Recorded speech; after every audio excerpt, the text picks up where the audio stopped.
but the comms takes 15 minutes to confirm that it's not a yellow and a red, because on the comms, on the this is a YouTube Yeah. stream, they were like, oh, she's gotten like penalized, she's got a yellow, right? And I actually see Bellomo walk out, like walk into the tunnel, right? And the game weirdly stops. Everybody's like, it's like a Yeah, hydration yeah, break that's going on, and I'm like, but the comms are like, even my foot mob has said, okay, it's a red card, yeah. and then and then 15 minutes, and then like we we sat and counted the number of West Ham players. Yeah, that's what I did. I literally freeze framed and I was like 1, 2, 3, 4, 5.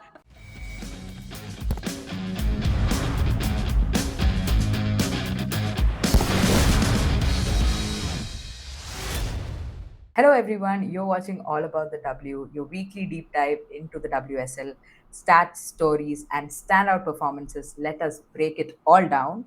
I'm Kai, and as always, I'm joined by my co host, Ash. Hey Kai, how's it going? Not bad. Nothing much to complain about, I guess. It's been a better week for sure. Um, just before we get started, a reminder to all of you out there to subscribe to All About the W. Um, Leave us your thoughts and comments, in the comment section, and do like our videos if you enjoy what we're putting out there. Ash, let's get started, shall we? It was a slightly I would say slightly boring game week in some ways. Like, most of the results were sort of expected, except for probably one, which is Arsenal versus Villa, which finished 1-1. Frida Monum scoring in the 10th minute, and Lucy Parker, who came off the bench and scored in the 94th minute. Ash, what did you make of this game? Arsenal draw points. Arsenal draw points. I'm sorry. I was so happy. I was so I happy mean, two watching weeks this in a game. row. Yeah, 2 weeks in a row they've dropped points, and like it's like this game was really Jonas coded. If I don't think Arsenal fans would disagree with me, because there were a lot of these like little tippy tappy passes in and around the box, and the whole time you're thinking, oh my god, like just shoot the damn ball into the goal. It's not that hard, and because when they did eventually get the ball in front of goal, they would have like pretty like clear cut chances, like that Manum chance that was like totally like what is it called? Like it was right in front of the goal. It was like Yeah, it was open goal. yeah, it Yeah. was, and uh, and there were a bunch of those. I think there were two or three others. Now they're escaping me, but like it was just all the way around. You were just like, if you don't score, you will regret it. And I know I predicted that Arsenal would win 3-1 or whatever, but I was telling Kai like throughout the game that Villa will get a handle on the game after Arsenal started well, because I genuinely feel like Arroyo is building something here, Mhm. like uh, first of all, it was a managerial masterclass. Okay, bringing on Kirsty Hansen in at half time. Like, yes, there was a managerial mistake, I think, in playing Daly behind Salmon, more like in the spaces that Byings was occupying. I think Yeah. that didn't really work. I think Daly is better like as a target person, like much further ahead. But she recognized her mistake, brought Kirsty Hansen on. Hansen not only like stretched the play by like pushing forward and having a ball like an outlet for Villa, but also I think stretched the pitch horizontally as well, because Yeah. like she was very like she was roaming in, like sort of creating problems for the Arsenal defenders, who, let's face it, have not really been tested that much since the start of the season. So I thought that was great. And Wilms as well. Wilms came on as a centre back from Wilms has been bought from Wolfsburg, and I thought that Wilms did a great job. Wilms was absolutely fantastic. Like, she had all of the Arsenal forwards, whoever she was particularly dealing with, um, like in hand. And when it came to a point where she didn't have it, she took one for the team and took the yellow card. Yeah. So I think that Wilms was really good. And I'm seeing this like Wilms buying Kendall, like this Villa team looks different from last season, right? Hmm. And Yeah, I'm honestly a little surprised. Like Wilms has surprised me. Like it's like a pleasant surprise because I mean I had only seen her. I don't watch Wolfsburg regularly. I had only seen her play for the Netherlands, and obviously, like I feel like with the Netherlands, their defense is probably what lets them down more often than not. And so I have not seen the best of performances from her. But my God, she slotted into that Villa team so well. And Lucia Kendall, like a young player who's just come in, and I thought she was extremely impressive.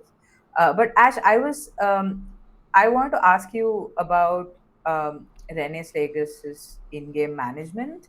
Like, obviously, they created a few chances, but at some point, I felt like, you know, like if you take the foot off the gas after scoring one goal, that's a bit of a problem, and I feel like that's what Arsenal did. So, what did you make of like the starting 11 as well as her in-game management? Like, what do you think went wrong? I think I tell you what it is. I think that Slegers has been, uh, you know, like been deceived into a false sense of comfort from the fact that Arsenal have been scoring so many goals. Hmm. That stat we gave of like 100 goals since Slegers became manager. Yeah, So Arsenal haven't had trouble scoring goals, and everyone has sort of attributed that to the changes Slegers made from the time Jonas was manager. And it is definitely some of that. She figured out where Caldente should play, and sort of got her three in order, put like made the Russo as striker thing really work in a way that Jonas was not able to do. yeah. In that sense, there was a false sense of comfort that Arsenal cannot stop this. Arsenal team will not have a problem scoring. But some of that was also because all her players were like mostly in form. Like she managed to get Hmm. Chloe Kelly when Chloe Kelly suddenly had a point to prove, and that really helped with the crossing and the service. At different points of time, different players were in form who would get you the goals. Marnham last season, suddenly became like a really great 10. There were a lot of people, like there were everyone was contributing here and there with goals, etc. But Yeah. now this is the true test of a manager, right? Can you keep that up when Russo is struggling for goals, Betmead is struggling for goals? Like Manam is trying to score, but like in 2 games now that I've seen, Manam's had difficulty converting. Like she'll get the Yeah. opportunity, but she won't be able to convert, even though she did score a goal in this game.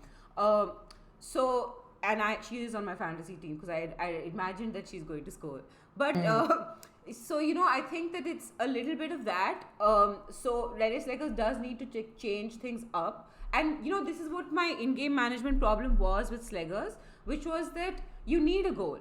And you Hmm. have a super sub, right? You have the ultimate super sub in the WSL. You have Stina Blackstenius, and you don't bring Yeah, her on. Like it's the most ridiculous thing I've ever heard. Like I swear. I like and nothing Ford has done since the starting of the season would tell me that she is the first person that you would bring on when you really desperately need a goal to shore up the game. As much as I Yeah. think Ford is a good player, I don't have a problem with Ford.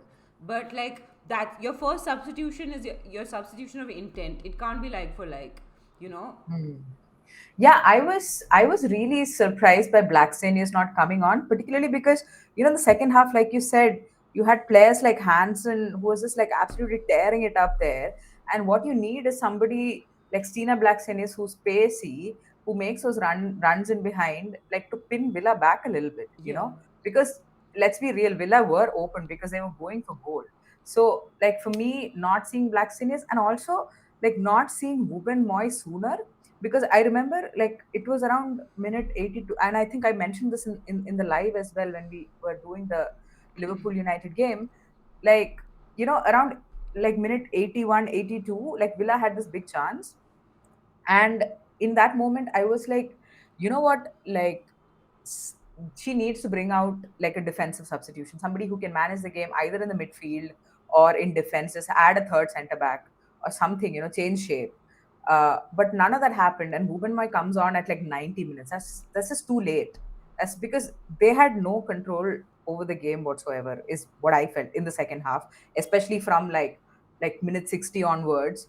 Arsenal was struggling a little bit, and yeah, and generally Slegers not using players like Cooney Cross. I don't think she's defensively the best out there, but you need your players to be ready. Like if say Kim Little or Mariona picks up an injury, you need another midfielder who's going to be ready. And Pelova is good, but like Cooney Cross is just like not gotten a single minute this season. So that's very troubling from an Yeah, Arsenal yeah, perspective. yeah. The drop off is huge. Like Pelova as a forward, great success, but will get you that goal as a substitute. But if something happens to Caldente, there is no replacement for Caldente in that team. Yeah. Yeah, I do think Pelova is creative enough. I think she's decent. Like again with Pelova as well, where I find her to be lacking is in having that strength. I feel like she's sometimes like out muscled a bit easily in that midfield. So that's a bit of a problem. But yeah, I mean, a lots for Slegers to figure out. I think Yeah, moving yeah. forward. And she hasn't had as much game time as she would have liked after her injury, Pelova. So I think True. even the best of players need to play themselves back into form as well. Yeah, absolutely. Yeah. Moving on to a game where I reckon at least I owe an apology to Chelsea. Um, West Ham versus Chelsea, which ended with 4 goals to Chelsea, 0 goals to West Ham. Beever-Jones scored in the 8th minute. Candidate scored in the 12th minute. Cuthbert scored in the 15th minute. Captain scored in the 70th minute. And then Bellemu got a red card in the 23rd minute. And can we should we just you know what I know you want to talk about Chelsea first, but can we just get the card out of the way? uh, Yeah. can we talk about the card? Like in the Euros we've seen this, like everybody knows this, Uh, you pull hair you get a red card. And you know what, t-shirts are right there, like look at Wilms, be like Wilms. Right. See, that's the thing. No, I feel like watching that. I rewatched her a couple of times, and I feel like she was really going for the shirt, and she kind of got her hair because Thompson has long hair, Yeah. and I feel like she got a bunch of her hair. What she did wrong was she kept pulling it despite knowing she got her hair, Yeah. and I was like, that's where she went wrong. And listen, this whole thing was an absolute debacle, right? Yeah. You have this girl who's like pulling Thompson's hair, and then the Yeah. ref takes a good 10 seconds to blow the whistle. Like Yeah. West Ham have already played the ball forward, Yeah. and the entire Chelsea team has come to a standstill waiting Yeah. for the ref to blow the whistle. Yeah. If he had not blown a whistle, they Yeah. probably would have Scored. scored from that. Yeah. Like that would have been like, I mean, the head loss would have been really Yeah. hilarious. But like the ref takes like 10 seconds to blow the whistle. And Thompson's literally turning around and saying, she caught my hair, card her, right? Yeah. And then all this happens and I see the ref pull out the red card and he's writing on the red card. But the comms takes 15 minutes to confirm that it's not a yellow and a red because on the comms, on the this is a YouTube Yeah. stream, they were like, oh, she's gotten like penalized, she's got a yellow, right? And I actually see Bellomo walk out, like walk into the tunnel, right? And the game weirdly stops. Everybody's like, it's like a Yeah. hydration Yeah. break that's going on, and I'm like, but the comms are like, even my foot mob has said okay it's a red card, Yeah. and then like and then 15 minutes and then like we we sat and counted the number of West Ham players. Yeah. That's what I did. I literally freeze framed and I was like 1, 2, 3, 4, 5. What a what a disaster, man. And then they confirm like 15 full minutes later that oh she's actually been sent off. Yeah. Everything about it was kind of hilarious. I'm not Yeah. gonna lie. And like Bellomo has had like a couple of howlers at this point. Like Yeah. she's completely responsible for that Kanarit goal. Yeah. She's just like stood there ball watching, and Kanarit just like comfortably breezes past her to like score that goal. Yeah. She also gave away a penalty a couple of games ago. So like yeah, she's not had the best start to her Yeah. time at West Yeah. Ham. Yeah. Yeah. I mean, since we're on West Ham, I'll continue talking about West Ham. We will get to Chelsea because we have apology forms to Chelsea, maybe. But I've been hearing a lot about uh, West Ham changing things up, and there's some new tactics involved, and what it looks to me is the new tactics are trust in the talent of Asai. Like that, Yeah. it feels to me like those are the new tactics. Like, I'm sorry, those were the old tactics. It was just that Asai was playing in a different place. Like, you know what Yeah. I mean? Like, I'm sorry, I don't feel like these are new tactics. It's just new uh, way for us to trust in Asai. Yeah, I mean, she did have that big chance initially, right? So Yeah. I was looking at some of the numbers today, and they've like obviously West Ham have looked defensively really weak. Like they've already conceded 14 goals in 4 games, which is the same number of goals that London City Lionesses have conceded, right? Yeah. So I was Against like, better okay, let's teams. yeah, against better teams as well. And like I was like, okay, you know what? Let me go back and look at West Ham's numbers last season, right? Now, London City Lionesses have conceded 14 goals this season, and they have managed to score five, and West Ham have managed to score only two.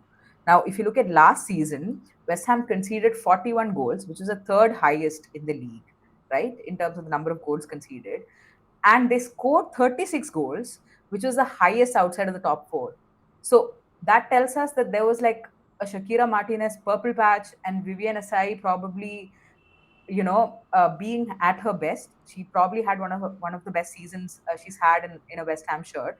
So people were clearly overperforming, and what is happening now is that we're seeing these numbers sort of adjust themselves a little bit, right?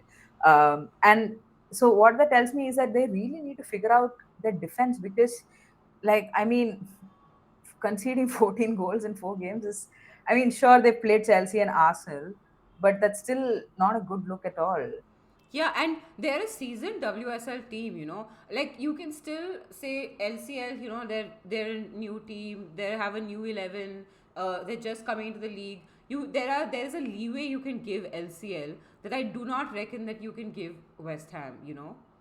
Yeah, I also think there's been a lot of changes for West Ham, like in the midfield, and I don't know what is going on with Martinez. I also, when she came on, I saw both her knees were strapped, so like I don't know if it's like a fitness related thing, but she's changed things around a lot, and again, like, by game four, you would expect, plus a midweek game, right?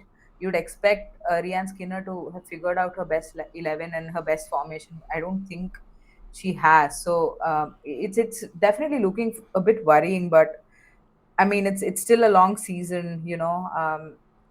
They still have time to turn things around, but yeah, it's not looking good for West Ham at the moment for sure. Yeah, yeah, yeah. Absolutely. Anyway, moving on to Chelsea. In our watch along, we were talking about Chelsea's back three. We were talking about how we don't think Captain has ever had a good game, like ever had a seriously good game or anything like that. Yeah. Uh, Chelsea good or West Ham bad? I think it was a bit of both. Like you asked me this, Ash basically texted me saying, I can't tell if Chelsea are good or West Ham are just really bad. I mean, of course, like Chelsea were not so good that it warranted the game to be killed off in like 15 minutes, of Yeah. course, because those were, I think, Beever-Jones and Cuthbert, very low XG chances, right? But I mean, to be fair to Cuthbert, that's the third shot she took from there, and Listen, West Ham still backed off. Listen, the Cuthbert had like acres of space. Acres. I'm just like, how Cuthbert is a central defensive midfielder. Like, why does Cuthbert have so much space? It's mad. She Okay. had like so much space, and the worst part was the West Ham defense. Like when Cuthbert is running at you, you don't back off. She is going to take that Yeah. shot from the edge of the box. You have to step in. Like it's a bit embarrassing, and like the reason I feel like Chelsea were also pretty good is because they were playing like fluid Yeah. football, which is something I've not seen in a while. Like there were a lot of intentional flick on, some back heel passes. Like we looked absolutely slick. I'm not gonna lie, it was nice to watch. But yeah, I think what troubled West Ham, and we were trying to figure out the shape, right? So I think it's that we looked at Footmom and it was like Christmas tree. Yeah. And yeah, I think that's what troubled. It was not like matching a 3-5-2 to a 3-5-2. Like Yeah. it was basically like I don't know. There was like this kind of staggered midfield four, right? Like a proper she was like, "Oh, I will put an actual box in the Yeah. midfield." So yeah, it was 2-2, and I'm just taking Footmob's word for Yeah. it. I I'm think honestly not I sure. think it was like a midfield diamond of sorts, you know? Yeah, there was something like, and I feel like that shape really troubled Yeah. West Ham. Like, and it was nice to see there was a lot of movement in that midfield as well. People occupying different positions, and I don't think West Ham quite figured out how to deal with that movement. Because sometimes Captain was pushing up. Sometimes Kira Walsh was in the box. I was like, whoa, okay, what's going on here? So yeah, I mean, it looked interesting against West Ham. We will see how it looks against Manchester United. But yeah, before we finish off, a big shout out to Aggie, who has scored 4 goals in 4 games. Absolutely impressive. And what a free kick, by the way. I Yeah. had, I don't think anybody knew she could do that. I don't think she knew she could do that because she was in the post match. She was pretty surprised looking at it. And also, Vela Burman looks really good. She looks top class. I'm very excited to see her like grow with the team because she looks like a serious defender. Yeah. All right, Ash, let's move on to Man City versus London City Lionesses. It was a bit of a drubbing, at least. I mean, I wouldn't say so because, like, I mean, two of those were penalties, but uh, London City Lionesses have been giving away too many penalties, in my opinion. Yeah. But anyway, Miedema scoring in the 11th minute, Brown scoring in the 14th minute. Then you had a Bunny Shaw brace, both penalties in the 69th and the 89th minute. And Nikita Paris scored for London City Lionesses in the 19th minute. Yeah. I'm on a I told you so Nikita Parish tour this season. Sure. Yeah. um, so this game, I know that the scoreline suggests like 4-1, it's a drubbing and stuff, but it was really much more. It was much closer. At least the first half was really a lot closer than the scoreline suggests. And I know that they've conceded a lot of goals LCS, but I'm kind of like I walked away from that game more impressed with LCL and their work rate than I was by. Of course, I imagined City to dominate, and they did, and they are impressive in the sense that I take for granted their impressiveness in that sense. But with LCL, I genuinely was impressed with them. I thought that, you know, like they do need to work on maintaining that work rate of the ball for a full 90. But I thought that while City had the bulk of the ball, LCL worked their socks off the ball, trying to win. Like Aslani is in midfield, winning the ball back and making turns. And I'm just like, this whole team is working together to try and, salvage this. And, it's really hard to salvage something when you're like City are already 2-0 up at the 15th minute. Despite the fact, like, they started slow, right? LCL. It took them about 15 minutes to get into the game, and by then City were already 2-0 up. And it's Yeah. really hard from then on to recover. And I thought that they did a really good job. Like when Nikita Parrish scored that first goal, and I thought it was a great goal. Like I thought, Parrish managed to thread it through straight on the near post. It was a good finish. I genuinely thought it was a good finish. And I thought Parrish Hmm. had a good game throughout. Like, until Parrish got not concussed, but like a head injury. Hmm. I thought in like the 80th minute or something. Until then, very much presence centrally, making it difficult for everyone. And I do think that this combination of Goodwin and Parrish together kind of works. And I will admit, uh, Goodwin has a little bit stolen my heart Hmm. because I think Goodwin is very uh, is kind of like the signature of this, like the mascot of this LCL team, Yeah, because yeah, she's yeah. so courageous. Like there was this one point where Goodwin is running with the ball, and Goodwin has like a long stride because like long legs and quite tall.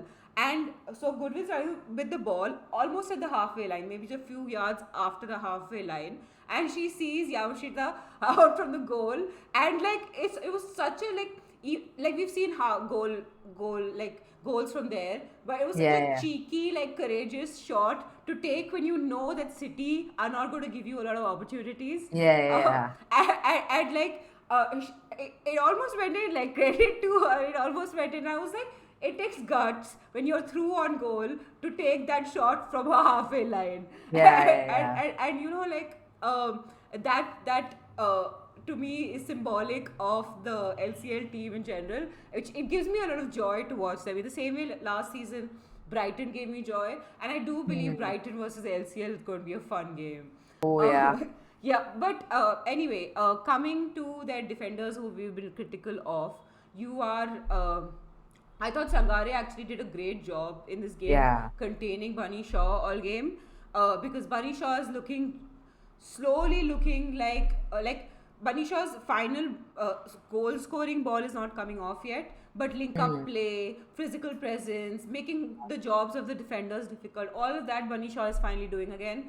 And that shit penalty, my god, like both the penalties were shit. Okay, LCL have given away 4 penalties in the WSL. That's Yeah. just mad. Like they need to get these silly mistakes out of their system. Like put your hands behind your back when you're in the box. Yeah. Stop pulling on players when it's not necessary and half your team is back. And You then know, protesting after that was hilarious. yeah, Like, yeah, no, like no.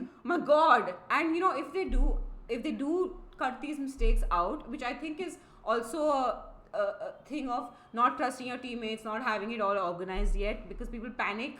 uh, so I guarantee you they'll do well if they cut all of this out. Like they looked quite competitive against City. Like if Parish Yeah. had scored that second opportunity that took a deflection and then hit the post, it would have been 2-2 in the first half, game on, you know. Hmm. And you know, like if they're not giving away those penalties, it would have been 2-2 at full time. Like they've Yeah. been rather unfortunate in their fixture list, having played all the big teams, but against like the Evertons and Spurs, I imagine they're going to be very good. Yeah. Everton, I think they've just beaten Spurs. I think Yeah. they could definitely beat West Ham. They could definitely beat. Like the only team I see them having like a fun time but losing to is Brighton. Hmm. Maybe Yeah, wrong. I think they'll be okay. I think some of these games are going to be really fun and chaotic, I Yeah, feel. yeah. Um, Uh, One more thing, City. I haven't talked about City. Blinkilde Brown. Uh, Sometimes a little iffy on the ball, some loose passes here and there. But in the starting at least. But Blinkilde Brown grew into the game, and I thought Blinkilde Brown had a great game. yeah. So I'd like to see more of Blinkilde Brown because didn't get that many starts last season. But definitely something there. Um, Hmm. and you know, obviously everyone else, Miedema, you expect. Miedema had this lovely like sort of cross into the box for that first penalty. uh, Right. so there's some great like little moments there from Miedema, from Asagawa. Yeah. I Shaw is feel like back. they're coming into form. I mean, of course, they lost Lauren Hemp, but yeah, I'm liking the look of that team. I like finally Hasagawa having some cover in like Clinton as well as Blinky LeBron, because I feel like both of them are defensively pretty good, and I feel like, yeah, Blinky LeBron is somebody, a very highly rated young player for England. Yeah, I hope we get to see more of her. I feel like she's kind of uh, made herself undroppable after a couple of games now. So Yeah. let's see how that Also, goes. I just the fact that she's called Blinky in the dressing room, I'm just like anybody called Blinky has to succeed. You know, Okay, like sure. yeah. Yeah. Anyway, moving to Liverpool versus United, which ended 2-0 to United. Miyazawa scored in the 4th minute, and then Toon scored in the 45th plus 2nd minute. I mean, we honestly we saw this game together, Kai, in the watch along, but it's like a little bit of a blur in my head. I have no clue what happened, so I'm gonna leave this one to you. Yeah, I'm not gonna lie, I didn't rewatch the game. Yeah. And even in our first watch, I feel like in the second half I was more worked up about the Chelsea lineup than actually watching this Yeah. game.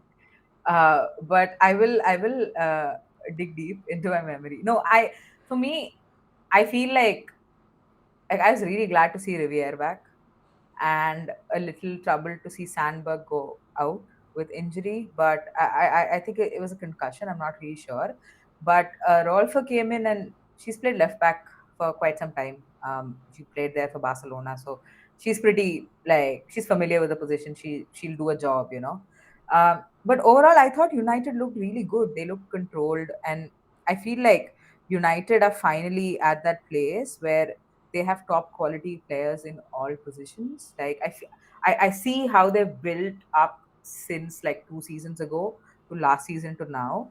Like I feel like last season they had a bit of you remember the Clinton Toon issue that they kept having, and now they brought in Zigiotti and Miyazawa, and they found like Janssen was playing in the midfield, which is not her natural position. So like they've got two good midfielders now plus two like up front, and and also like the wingers it works well. Like so the starting 11 now looks very very good, but of course we saw how thin their squad is. Like they had like five people named on the bench, so that's definitely concerning. But yeah, I feel like things are coming together well for them. Hopefully they can keep their players fit and like till December and maybe go shopping in December. Um, so that's I'm impressed with United. I feel like um, finally kind of uh, Mark Skinner has kind of landed on that uh, like winning formula, if you will. And yeah, I mean, from for Liverpool, I mean, what do I say? They just look poor, man.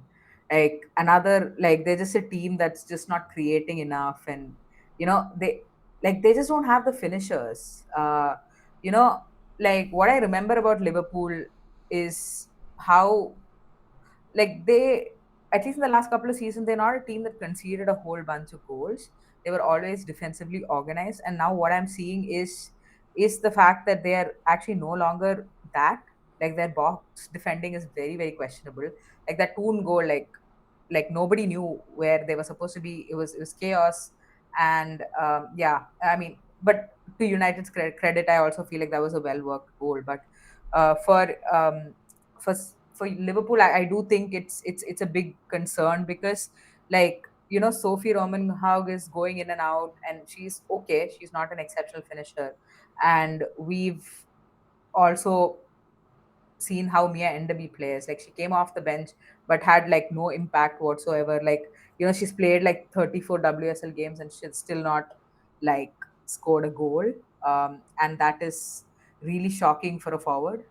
And I've been saying this for quite some time. Like her quality in front of goal is just not Yeah. good enough. Yeah, And when I saw that, those are Thomas numbers. Like mark yeah, our yeah, Thomas yeah, numbers. yeah. So that's not good enough for Liverpool. And like everything about it, it was just a lackluster performance. There were a couple of people who were really trying. Like I feel like Capox was really trying to create something, but nothing was just nothing was coming off. And I don't know. I feel like we've spoken about the mismatch between Taylor's playing style and the players that are there, and like we're seeing those problems plus the problem of having sold Olivia Smith. So now they no longer have an outlet, like a somebody who can carry the ball or even like somebody who can finish off a chance. So um, at the moment they're in trouble. But I feel like what Taylor needs to do is to take a step back and really reevaluate what he can do well with this team, which is just to just stay defensively organized, and score set pieces. Like those are two things that Liverpool used to be very good at, and I feel like those are things that he needs to start focusing on.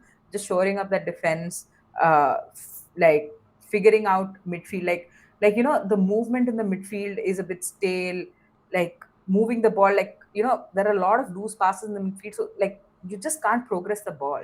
So I feel like there are like three or four basics that he just needs to sort out, and Liverpool can like somehow survive because right now they have no points, but they do have that game in hand. Um, I mean, obviously, I still don't see Liverpool being in a relegation battle. I think they'll be fine, but right now I am so unimpressed. It's not even funny. Honestly, I just like after the Sunderland game, during the Sunderland game, I just was happy to see them scoring. Like I was Yeah. because I didn't know if there were any players in there who had the capacity to score. Yep. And I still don't think in the WSL level that day game in and game out there is a single, even including Roman Hogg, a single player in that team who has the capacity to score game in game out. Like Yeah. I can point like let's leave the top three or four like City and Chelsea and Arsenal are just Mm. packed with goal scorers. But let's look at a team like Villa or a team like Brighton or a team like Spurs even. Everyone I can point to at least one player on each team that will, Yeah, even West Ham with Asai. I can say yeah. that despite their disorganization, despite the fact that West Ham are playing badly, there is one player on that team that will score game in and game out. I can't say that about Liverpool, and that's shocking to Yeah. me about Liverpool of all teams. I feel like in that front line, the only person who actually impresses me, not from like a goal scoring perspective, but like from just an overall game perspective, is probably Kerry Holland. Yeah. I think she's a very good player, but she's also been playing out wide, which is I think a bit weird for her. Yeah. She usually plays more in the midfield, but yeah, I think they are definitely lacking personnel Yeah. as well. Just to be fair to Liverpool, I will say in the second half, the defense sorted itself out a little Yeah, bit. Like there were more offside traps. I know the United fans were saying that no, those were not really offsides because of the referee. But you know, the Lino probably knows better than all of us, or actually not yeah. really. I mean, roll No, your eyes. let's not assume. Yeah, but whatever it was, they set up and they were organized and they were in a line when the offside was called. Yeah, but I also think, like, if I remember correctly, I just don't think United really pushed for it much Yeah, either. yeah, They were letting Liverpool have the ball. Like, I was looking at the stats for this game, and if I remember correctly, Liverpool had an overall XG of like 0.78 in the game, and zero point 0.7 of that came in the second half. yeah, So, like, basically, United were like, okay, we can sit, and we know how United will are when they sit back, like they sorted. yeah. So, yeah, I don't, yeah, Yeah, and just I mean, overall, to be fair to United, they're conserving energy. They have a lot of midweek games now in the future. true, So, true, absolutely. All right, let's move on to Spurs versus Leicester. Spurs, Ash sat fourth in the table above Arsenal. Look at that. Stop the count, right? stop the count. Stop the count, man. What are we doing? Yeah. 2-1, finishing 2-1 to Spurs. Tanberg scoring in the 15th minute. Olivia Holt scoring in the 21st minute, and Sam Tierney scoring for Leicester in the 40th minute. Yes. Tell us how this game went. So I had to rewatch this game because I was watching it side by side with the Liverpool United game, and I only caught like the big moments.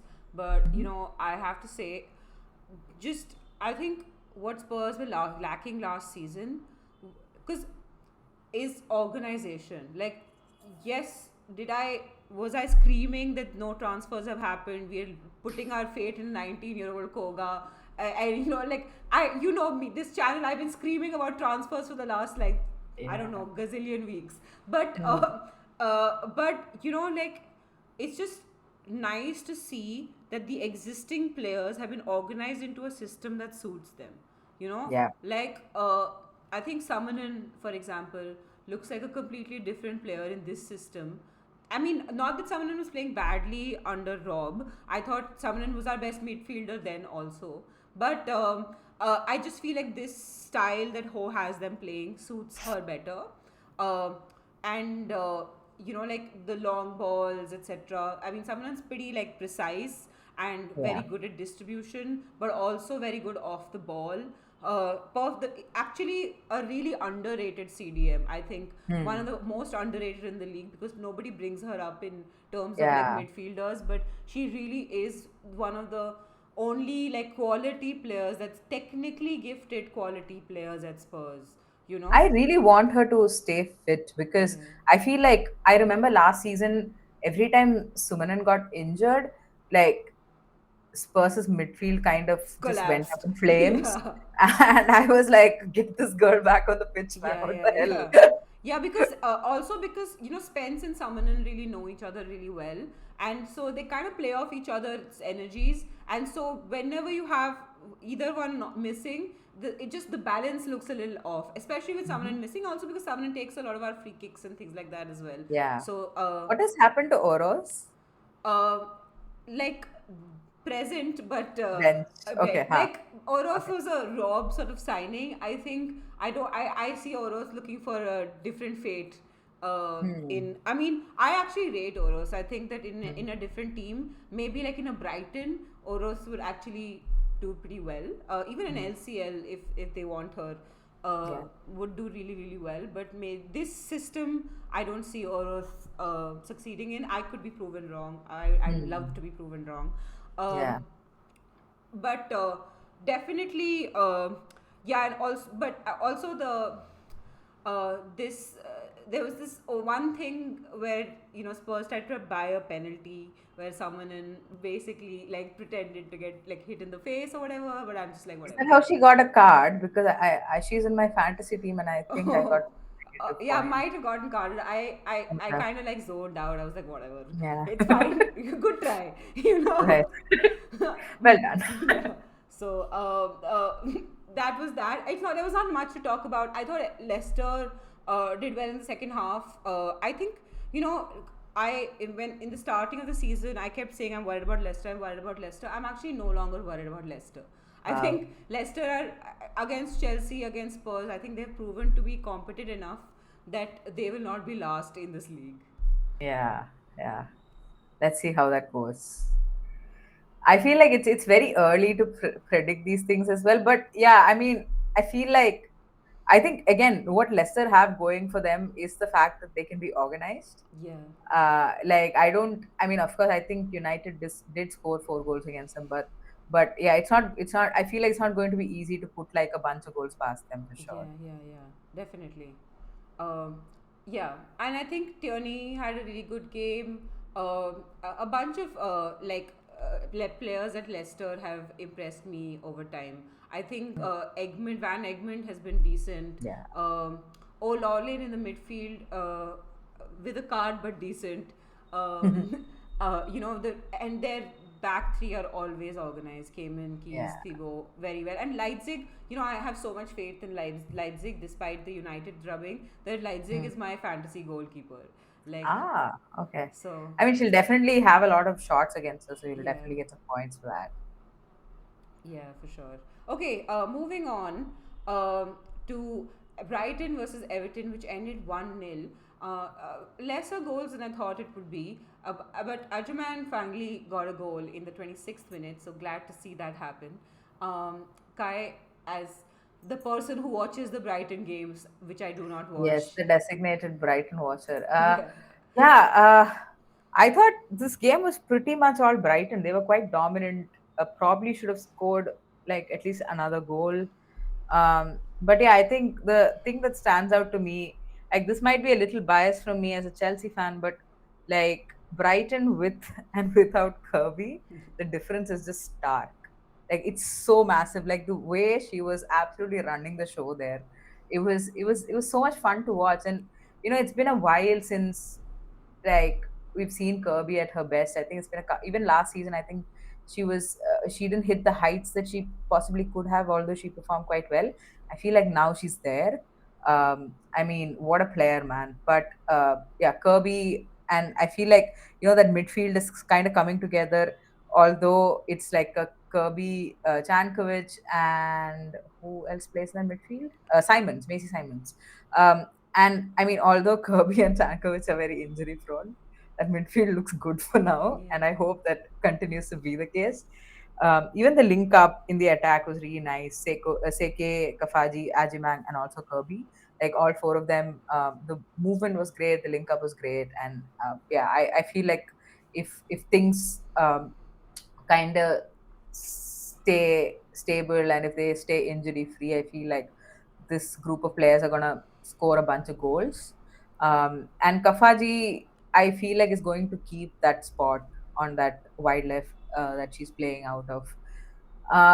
Yeah, Everton, yeah, Everton, I felt again not creating enough, which is troubling.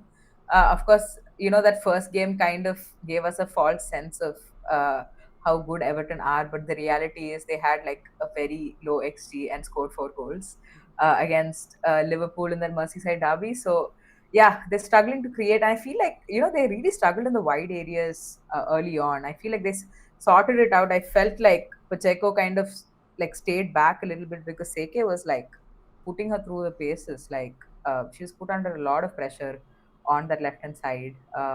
Yeah, and you know, not having Kelly Gago, I felt was a bit tough. I was hoping she would start, but I think she has picked up like an injury, a concussion or Yeah, yeah, something. yeah. I think last game only, right, with a concussion. Yeah, I can't yeah, remember I think now. so.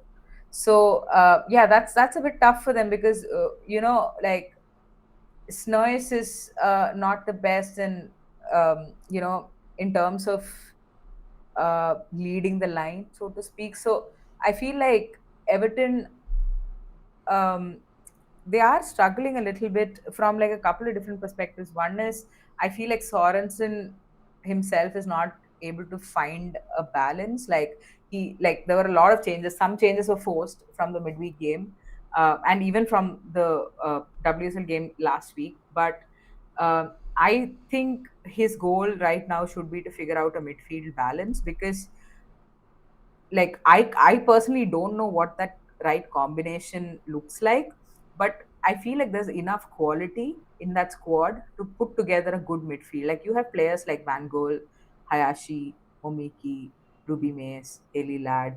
Like those are good players. Like those are players with like a lot of technical quality.